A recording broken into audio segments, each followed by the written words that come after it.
Hey guys, welcome back to my channel. In this episode, I'm going to show you how to add topics to your Google Classroom. But before we do that, please don't forget to like and subscribe to my channel so you can keep up with the latest and greatest. Now, why would you want to add a topic? This is a very easy example here of assignments that you probably started putting out on your Google Classroom.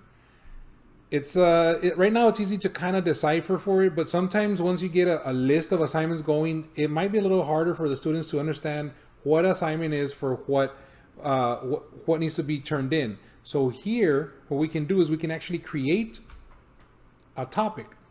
And I know that my first topic here is a water cycle, so I'm going to put science. I'm going to add.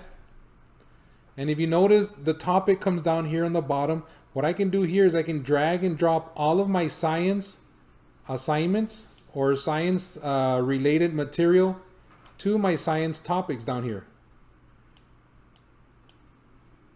Let me grab it and bring it down. What else? The life cycle of a butterfly and the water cycle.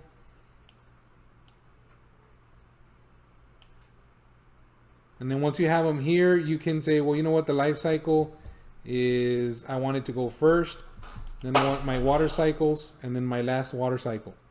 And then you say, okay, I got my science done. This one is a reading assignment. I'm going to create. It's going to be reading. Of course, this is just an example. You probably have more than one reading assignment, and you can go ahead and move it over to reading.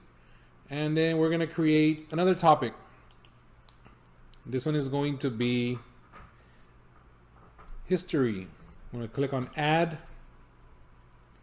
We can go ahead and grab it, and now that you can see this, it makes it a little bit easier for the students to say, these are my history assignments, these are my reading assignments, these are my science assignments. What some teachers also have gone to the extent of doing is saying, this is week 1 assignments, week 2, week 3, and they sort them that way. But let's assume you accidentally put the water cycle under reading.